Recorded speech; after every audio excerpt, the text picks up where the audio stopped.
Hey everybody, Gerry Brown here on the Groove Don't Lie podcast. And here we go. Part 2 of Mr. Brian Dunne. Enjoy.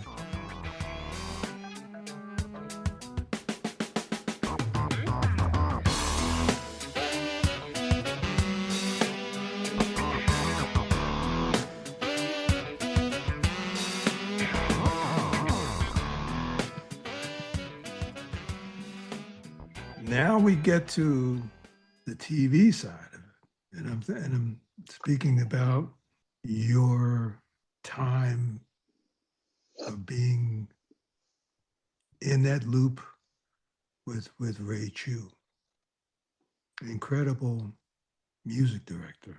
How was sitting in those situations, and many people may not understand about with TV of how, they may see these award shows or what have you, or, and, they hear the band, but I know there are things that are going on that people have not a clue about in real time. Yep. They're not, no, you're not getting a second chance. There's no second chances. Nope. Yeah. First take. Yes. Yeah, man. Ray. I've done a lot of stuff with Ray. Live gigs, TV stuff. The Showtime at the Apollo thing with Steve Harvey came back and we did one season, primetime TV and truly live. And here's the other thing: we would do like 5 shows in one day, and they would empty out the whole Apollo Theater and bring in a whole new audience.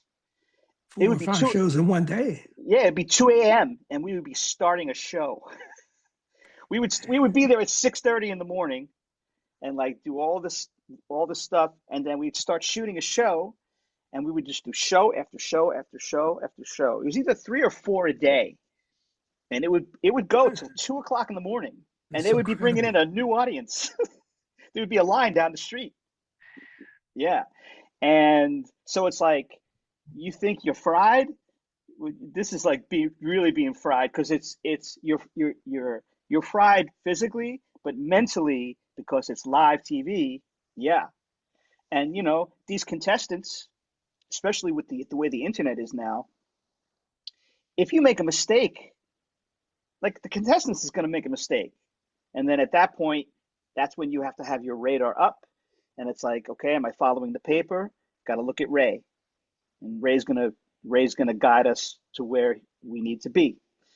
So that's exhausting, in the moment, if should that happen. And the other thing is, you don't want to be the one that messes up on a poor contestant, because what if they don't win? They're gonna say, hey, that band messed me up, right? So right. It's hard not to consider all these things. So it's a tall order, and for the guy leading the ship, it's multiply it by 100. Ray has producers yelling in his ear, all right, let's go. And he has the band in the other ear so he can talk to us. He has the music so he can hear us. He has a guy telling a guy, all right, we have a guy like controlling Pro Tools. If a contestant gets booed, because they booed the contestants sometimes, and then the Sandman comes out and sweeps you off the stage, we have to have playoff music prepared for that, right? So it's like, we would hear Ray's like, okay, if someone's getting booed, just be prepared, one, to stop, because I'm going to cut you off. And if you hear the horn go off in the house, that means that you're going to hear a quick count off in your ears for the playoff music. And it was like a pre-recorded voice of someone going 1, 2, 3, 4, and then you play. Dun, dun, dun, dun, And then, yeah. dun, dun. Yeah, so it's like, and it's truly live. It's not like, it's live, but it's like remote recorded and we can fix it later. Like, no, it's like really live. So yeah, this guy, he takes those situations just eats it up, spits it out like it's nothing, man. It's pretty remarkable. You got to be a pretty special person to deal with that level of stress. Which is why I try to be, that's why I try to take care of the professional side of things because I know what MDs are going through because these people are counting on the rest of us. And if we're late or not paying attention or the millions of negative things we can do, if you're not putting yourself in that guy's place or that girl's place, it's not a it's not cool. So yeah, it's I respect musical directors. It's a heavy job, heavy lifting going on there. A lot of heavy lifting and something that, I'll just bring it up and that many people may not, realize that, everyone has their, yeah, I'm good and stuff like that. But, you know, you can be replaced. Oh yes, You don't want that to happen. yes. You There's a know, lot of and talent out there. there's a lot of talent out there. There are people out there waiting for you to F up. Yep. So Yeah. what you going to do? You need, I mean, yeah, you got to be on, paying attention, what your attention span it has to be stellar, on point. Yeah. Yeah. This guy's Like, counting on you. You got to be there. You got to be ready. Yeah. so I got to ask you this because, I never did it for as many, when you talk about this TV thing, with Rachel and Apollo. But for me, like paying attention, like to Stevie, yeah, you may have a set list, but if he decides to do something else, you ain't gonna tell him nothing. You're gonna deliver. You got to deliver. It, playing the song, and then he breaks it down. You got to watch it. Break it down. He's with the audience. Then he breaks it down again, and then it's just he's just playing, and then he goes into another song, whatever that is, and you got 4 bars. Woo. So That's many like, times, yeah. So many times after the gig, I'd be in my hotel room. I'd have to take a shower, and just kind of like walk in the room because I'm still up, man. It's like yeah. there's no there's no going to Yep. sleep, man. No, no, no. You don't understand. And again, somebody waiting for you to mess up. You don't know who's watching you. You don't Yes. know who. Yeah, man. There's no throwaway gigs. No. By the way, the band that John Scarpulli plays with, or used to play, still plays with, the Funk Philharmonic, I used to sub in that band. And that is the reason I got into the Average White Band. They did a gig at a club in New York City called the Barbat, and Brent Carter and Mm-hmm. and Tom Bowes were both singing together with the funk band at this point. And so I subbed for the drummer Lee Finkelstein, and unbeknownst to me, Brent invited Alan Gorey and Ani McIntyre and the Average White Band guys to the club to see them because AWB and Tower would do some touring together. Mm-hmm. So unbeknownst to me, these dudes are in the audience and they're in New York auditioning drummers, which I was not a part of. I was not on their radar, but I happened to be playing with the Funk Philharmonic, and thank God I did my homework. And like you said, it's real. You don't know who's watching you. You don't So know. You have I not a played clue. that gig, and the next day, the sax player called me up, Fred Victor, and he said, "Man, I don't we're in New York doing auditions. You weren't slated to audition, but Alan and Ani loved you. They saw you last night, so I think you should come and audition." So that's how that happened. Beautiful. Yeah, Beautiful. You were on point. Totally, sir. Ladies and gentlemen, this man is serving the music. That's what you got to do. That's what you got to do all the time. There are no throwaway gigs because you never know wherever you're playing, Yep. somebody's watching you. Yeah, man. And I think I'm not as good enough, and I think most people are not good enough to decide when they turn on their A game or not. It's like A game every time. How dare you not bring your A game? So that's a bit of of the saga, and it's ongoing, with the TV, the TV stuff. And by the way, are you, I saw, like pretty much the complete Thanksgiving Day Macy's parade. But Ah,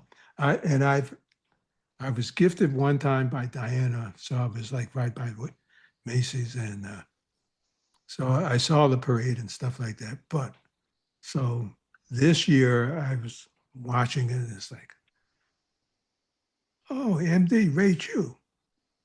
yeah, So was that you on there? yeah. Oh, Yeah, yeah. Like I've done it five out of the last 6 years. Um, beautiful. yeah, and that's also again Ray, just a beast. We go in one afternoon and record like so many pieces of music.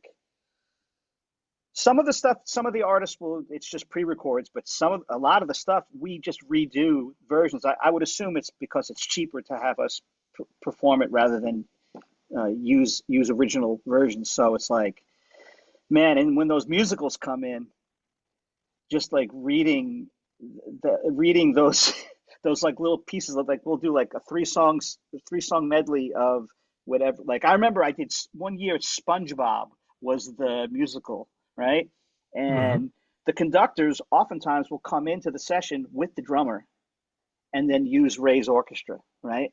This guy Right. came in and he want I did it. So it's like you're sight reading a book and it's like and it's being recorded for a couple people to watch on TV. So it's yeah, it's like every time the musicals come through and when the Macy's thing happens, I'm secretly praying, please bring the drummer just for the musical theater part. But sometimes I got to do it and sometimes I don't. So yeah, Hot seat. yes, hot seat Hot for seat. sure. So again, to visit Hall and Oates, rare, 16 years, man. Longevity on any gig, and particularly when it's double digits, man, that means everything. Were you expecting, were you expecting that it was going to turn into this long-term relationship? It's like I mean, just think it's like you're on the gig, but then, damn, I've been on the gig. Yeah, I was not expecting it. I'm still here. Yeah, yeah. No, I mean, I was not even thinking. This is not a gig that I came in and auditioned for either. This is sort of a situation where I just came in to sub for his television show, the Mhm. Live from Daryl's House show, and became the sub. Daryl liked it. Um, and then I went a few months later, I subbed for one little, like maybe week and a half, 2 week run with the band, with Hall and Oates with John and Daryl. And I became the sub for that. And then at a certain point, they just decided to give me both gigs. And so I wasn't expecting to even be on the gig. And then for it to be this many years, no, no. But I'm where everybody in that band, not just me. I mean, we really like we know that we're super lucky to play this timeless music. They take care of us, and they're very old school. Um, they take care of the musicians, and uh, and they're great people with us. They treat us really well.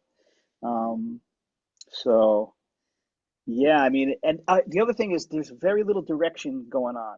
No one's ever telling me what to play. If someone makes a mistake, It doesn't matter. It's, oh wait, the mistake had happened. Yeah, it already happened. That's ancient history. Next, they don't care. They're down and they're loose. They're very loose. There's no rehearsals. Like the first time I played with that band, I didn't even get a sound check.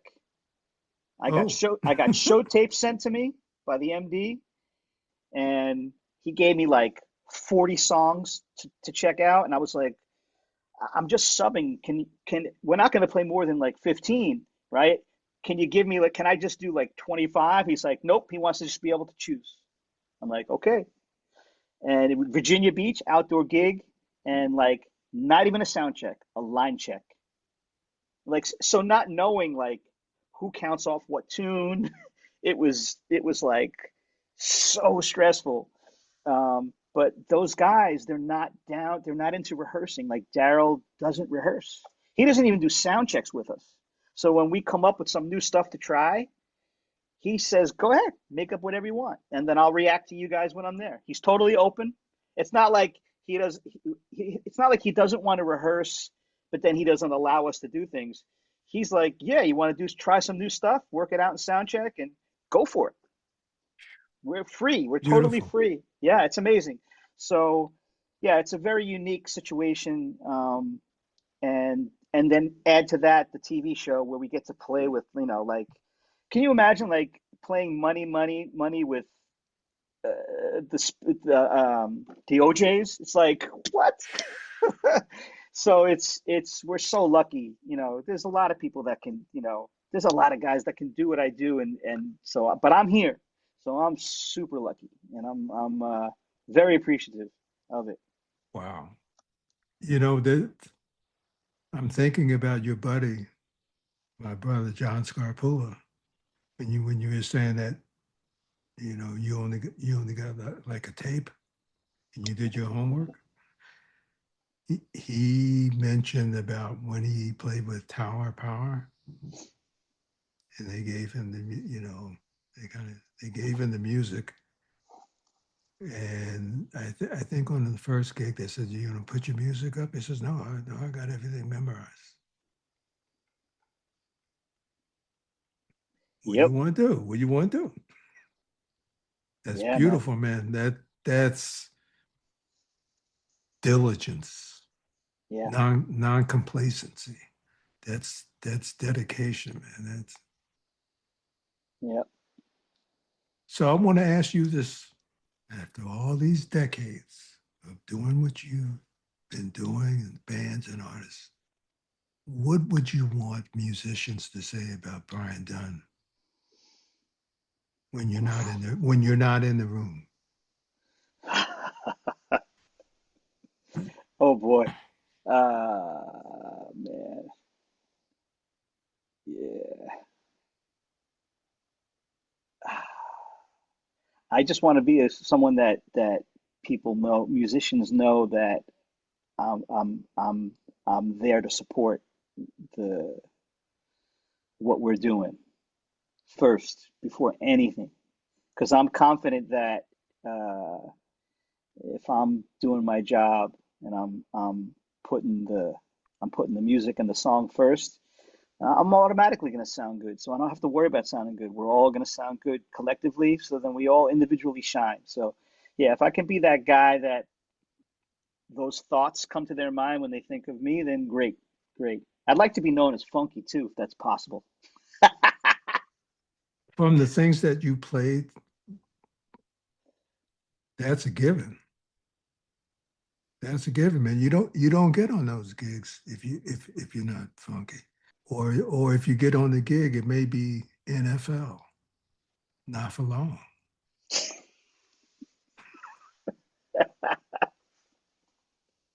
And again, Yeah, man,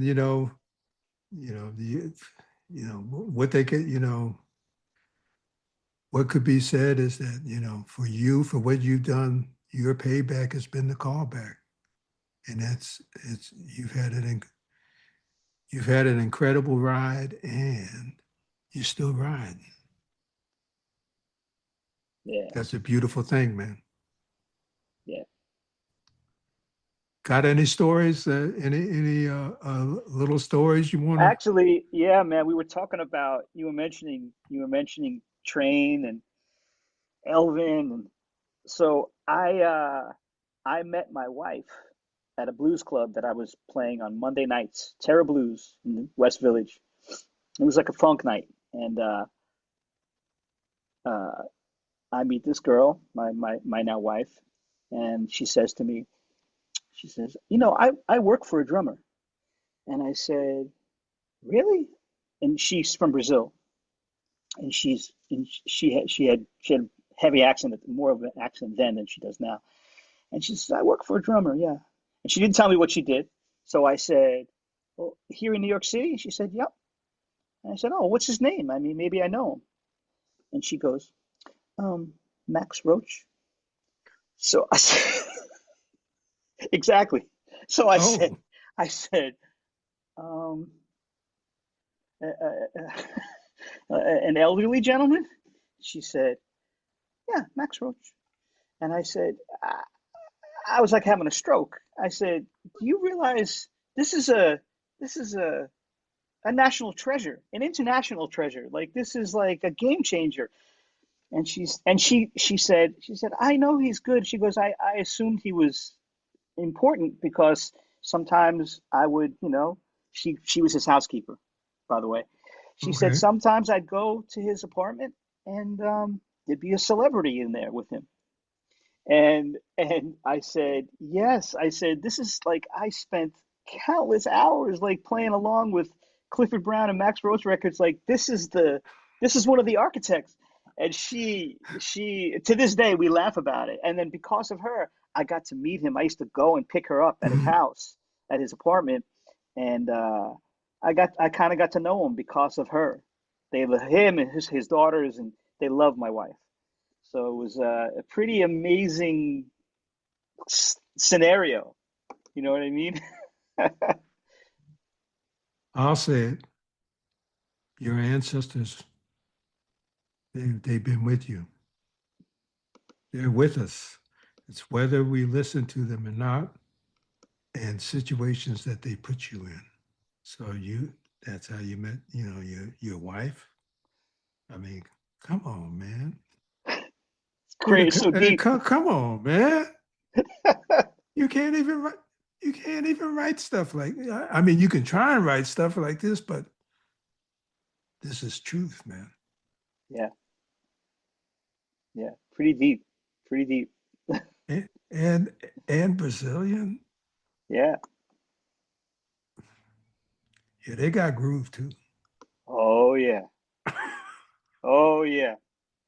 We're going to in a week and a half. I'm going to Minas. Yay!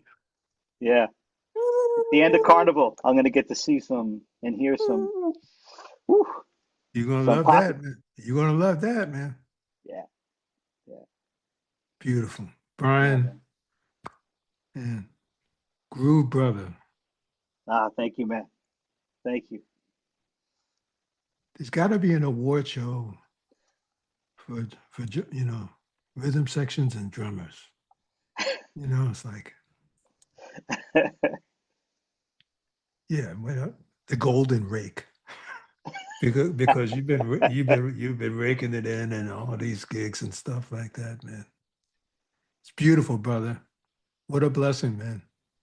Cool, man. Thank you. Thank Thank you, you. thank you, Thank thank you. you. And Thanks so much for talking. Let me talk to you, man. but this is just beginning, man. This is just beginning.